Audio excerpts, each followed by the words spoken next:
வல்லபாய நமஹ. ஓம் வராய நமஹ. ஓம் வர்ஷஸ்வினே நமஹ. ஓம் ரகுபுங்க. என் பொண்ணு அர்ச்சனா தாலிக்கு எந்த பங்கமும் வந்துடக்கூடாது. அவ என்னன்னைக்கும் புருஷனோட சேர்ந்து தீர்க்க சுமங்கலியா வாழணும்.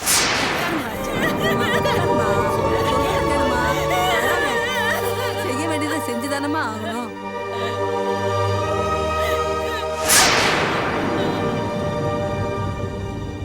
தேங்கால பூ விழுந்திருக்கு. உங்க பொண்ணோட வாழ்க்கை அமோகமா இருக்கும்.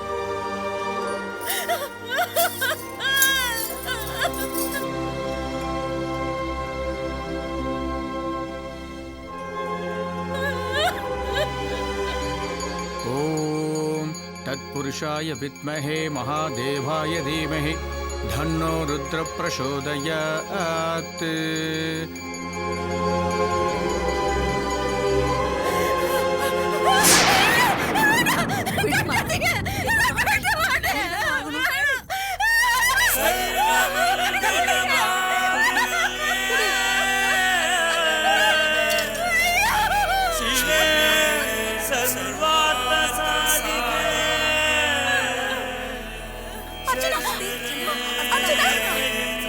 நீங்க நினைச்ச காரியெல்லாம் அமோகமா நடக்குமா?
ఏం భయం లేదు.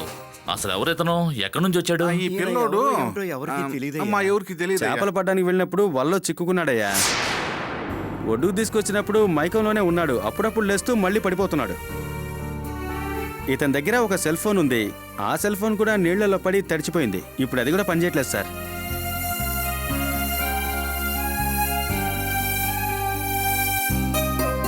ఇతనికి ఇంకా చేపల్లో స్పృహ వస్తుంది.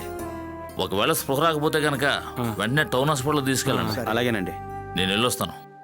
చాలా థ్యాంక్స్ డాక్టర్. థ్యాంక్స్.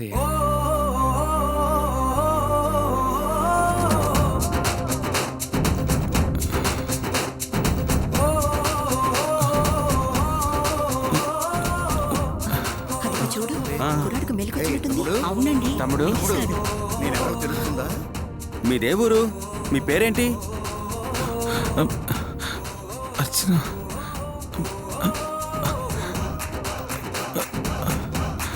తమ్ముడు,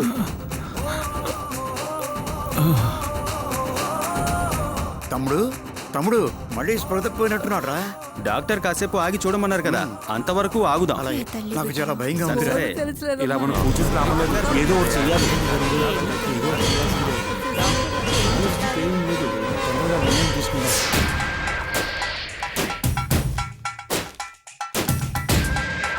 அண்ணே வணக்கண்ணே. வணக்கம் அண்ணே, அர்ஜென்ட்டாக ஒரு 10,000 பணம் வேணுண்ணே. என்னப்பா, எப்போதும் 1000 2000 தான் கேட்பேன். இப்போ 10,000 பணம் கேட்குறேன். செல்ஃபோன் ஒன்று வாங்கியிருக்கேன், அதான்.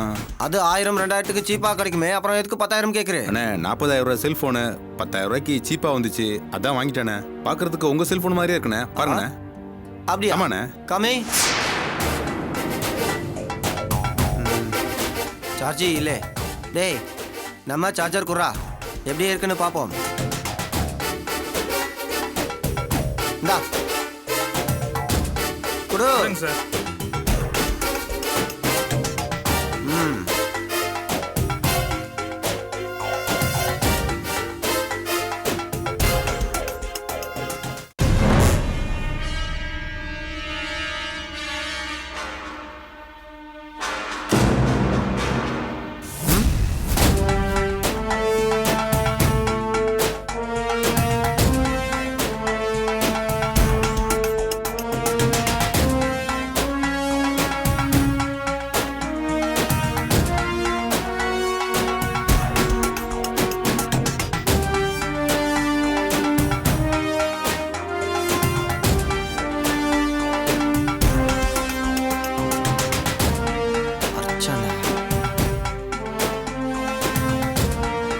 நந்தினி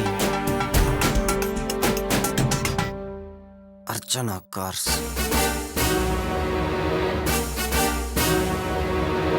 என்னண்ணே செல்ல பார்த்து மலைச்சு போயிட்டீங்க 10,000 வாங்கலாமா? இந்த செல்போன் உனக்கு எப்படிடா கிடைச்சதோ? என் மச்சான் கொடுத்தானே. எதுக்கு கேக்குறீங்க? இதுல செல்வத்தோட போட்டோ இருக்குதோ அப்படின்னா இது செல்வத்தோட போன் தானே? ஆமா சார், அப்படிதான் இருக்கும். டேய், உன் மச்சான் எங்கேடா? நெல்லூர்ல இருக்கானே. நெல்லூர்லையா? ஆமாண்ணே. அப்படின்னா செல்வம் அங்கே தான் இருக்கணும். எப்படியாவது அவனை கண்டுபிடிச்சு அவனை தூக்கணும். கிளம்புங்கடா.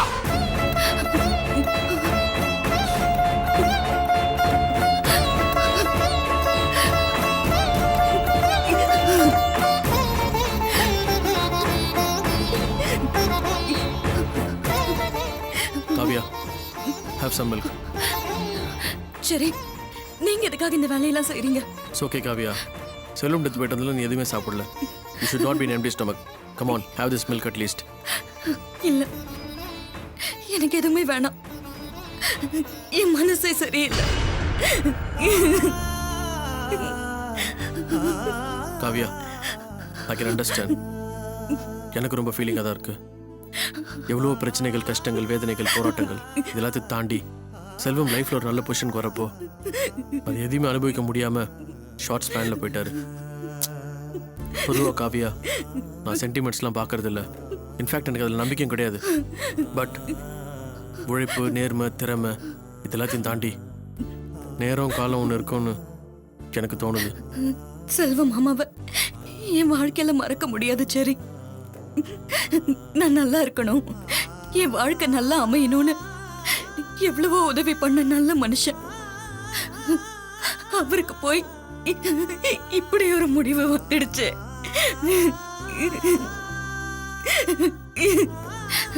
நம்மளாலேயே செல்வ மாமா இறந்து போனது தாங்கிக்க முடியலையே. அர்ச்சனாக்கா எப்படி இதை தாங்கிக்க போறாங்களோ? அர்ச்சனாக்கோட எதிர்காலத்தை நினைச்சா எனக்கு பயமா இருக்கு. இத்தனை நாளா நான் கண்ட கனவால பிரியாக்கு ஏதாவது ஆபத்து வருமோன்னு நான் பயந்துகிட்டே இருந்தேன். இப்போ அர்ச்சனாவை நினைச்சு கவலைப்பட்டுக்கிட்டு இருக்கேன். மொத்தத்துல நான் நிம்மதியாவே இருக்க முடியாது போல இருக்கே.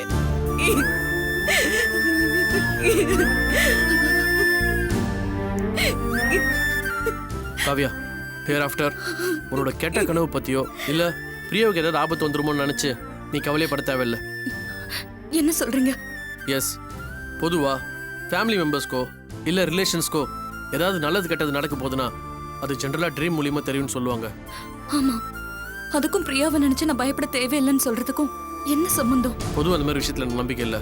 பட் செல்வ விஷயத்தை வச்சு பார்க்கும் போது எனக்கு ஒரு நம்பிக்கை வருது. என்ன சொல்றீங்க? எனக்கு புரியல. செல்வத்துக்கு இந்த மாதிரி ஆயுதான் அர்ச்சனோட வாழ்க்கைக்கு பிரச்சனை வரும்ன்றத சிம்பிளுக்கு காட்டுறதுக்காகத்தான் பிரியாவை பத்தின கெட்ட கனவு உனக்கு வந்திருக்கும்னு நினைக்கிறேன். Why I'm telling you this is because பிரியாவும் சிஸ்டர் தான், அர்ச்சனாவும் சிஸ்டர் தான். ஸோ ஒன் ஆஃப் த சிஸ்டருக்கு பிரச்சனை வர போறன்றது தான் உனக்கு கனவா வந்திருக்குன்னு தோணுது. நீங்க சொல்றது ஒரு வகையில கரெக்ட் தான். சரி, குடும்பத்துல யாரோ ஒருத்தருக்கு பிரச்சனை வரப்போகுதுன்னு தான் எனக்கு கடவுள் கனவுல உணர்த்திருக்காரு. கனவுல பிரியா வந்ததுனால நான் பிரியாவை பத்தியே யோசிச்சுக்கிட்டு இருந்தேன். எனிவே, ஒரு வகையில் உன்னோட கனவுக்கான விட கிடைச்சிருச்சு. ஸோ இனிமே இந்த கனவை பத்தி மனசு போட்டு குழப்பிக்க வேணாம். You can relax yourself. Come on, வயிற்றுல இருக்க குட்டி பாப்பாவுக்கு பசி எடுக்கும்ல. So have this milk. Come on, have.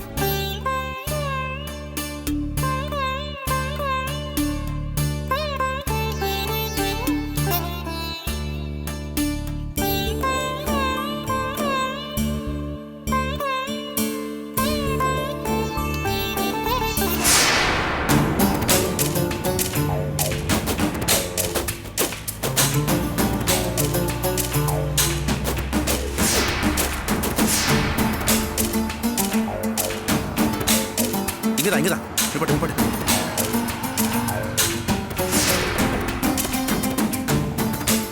இந்த இடம் தானா? இந்த வீடு தானே.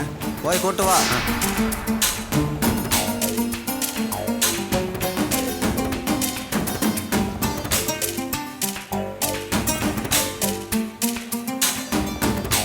ఏంటి మావా ఇంత దూరం అదే. ఎంతమందితో వచ్చావు నీ సెల్ తీసుకెళ్ళాడే ఆ. దాని గురించి ఎన్క్వైరీ కోసం వచ్చాం అదా మైపాడు కుప్పం దగ్గర నరసింహుడు చేతిలో ఒకడు చిక్కుకున్నాడు. చిక్కినాడి మొబైల్ ఫోనే ఇది. నరసింహుడు కొడుకు కొట్టుకొచ్చాడు. ఏమైంది? ஏய் என்னடா சொல்றான் இல்லைண்ணே பக்கத்து குப்பத்தில் வலை வீசிருக்காங்க அதில் ஒருத்தன் மாட்டியிருக்கான் அவங்ககிட்ட இருந்து சுட்டுட்டு வந்து இவன்கிட்ட கொடுத்துருக்கானே அந்த செல்லை ஏய் அந்த வலையில மாட்டவன் செல்வமா தான் இருக்கணும். அவன் இன்னும் சாகலே. அவனே தூக்கணும். அவனை கூட்டு வா. சரிதா வெல்தாம்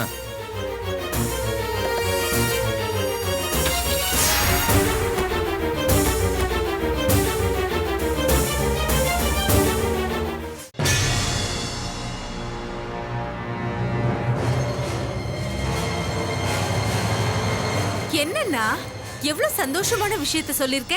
உன் முகத்துல பெருசா சந்தோஷத்தையே காணுமே. அதானே என்னடா ஆச்சு உனக்கு? அது இந்த செல்வம் சாவணும்னு நான் என்னைக்குமே நினைச்சது இல்லம்மா. அவனை அழிக்கணும், பழைய மாதிரி அவனை பிளாட்ஃபார்முக்கு கொண்டாந்து அவன் சந்தோஷத்தை கெடுக்கணும், அது மட்டும் தான் நினைச்சிட்டு இருந்தேன்.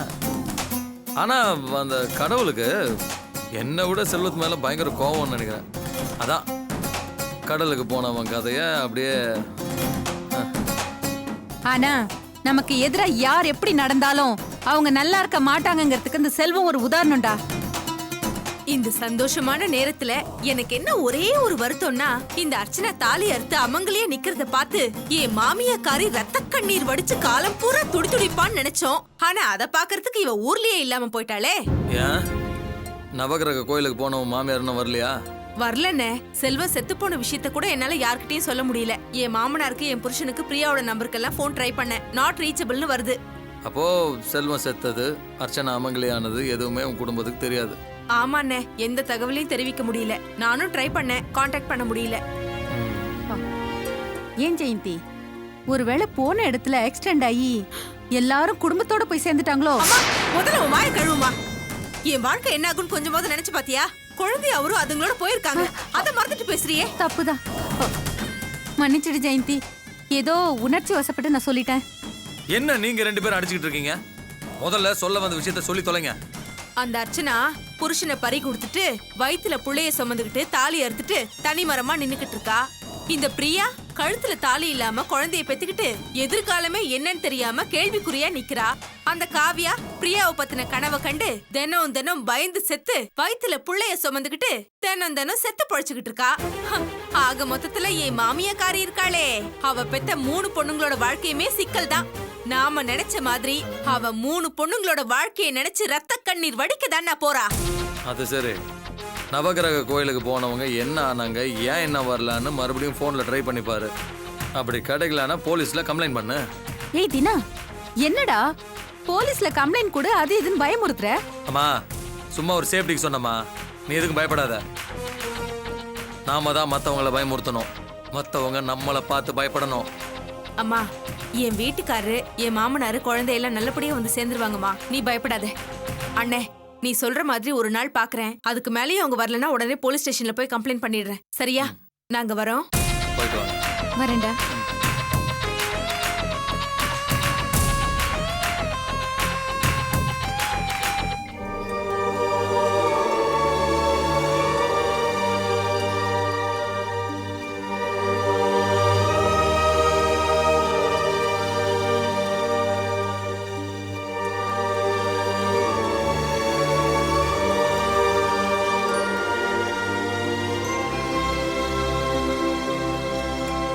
ఇంతసేపు అయింది ఇంకా స్పృహ నుంచి బయటికి రాడేంట్రా? స్పృహలోనే ఉన్నాడు, ప్రాణానికేం ప్రమాదం లేదు. ఏమండే మీరు చెప్పినట్టు ఆయన అట్ట వదిలేయకూడదు. పొద్దునొచ్చిన డాక్టర్ గారు చెప్పినట్టు మన టౌన్ హాస్పిటల్కి తీసుకెళ్తే ఈయన ప్రాణం కాపాడొచ్చు కదా మనం. అది నిజమే, కానీ టౌన్ హాస్పిటల్ తీసుకెళ్ళడానికి డబ్బులు కావాలి కదా. 5-10 చందాలు వేసుకుని ఆయన హాస్పిటల్కి తీసుకెళ్దాం. ఆయన ప్రాణాలు కాపాడితే మనకు పుణ్యం వస్తుంది కదా. ఇదిగో చూడండి, ఆయన చెప్పింది చాలా కరెక్ట్ అండి. ఇదిగో నా వంతుగా ఇదిగో ఈ 50 రూపాయలు ఉంచండి. నాకు కొంచెం అర్జెంట్ పని ఉంది. మీరు డబ్బులు కలెక్ట్ చేసి హాస్పిటల్కి తీసుకెళ్ళి నేను మళ్ళీ వస్తా. నువ్వు వెళ్ళి డబ్బులు తీసుకురా. నువ్వు వెళ్ళి ఆటోను పిలు. అట్టాగే.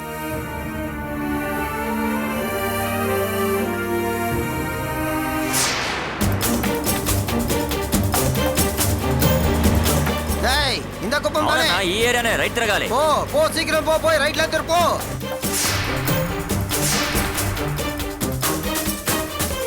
ఇదేనయ్యా కలెక్షన్ చేసిన డబ్బులు.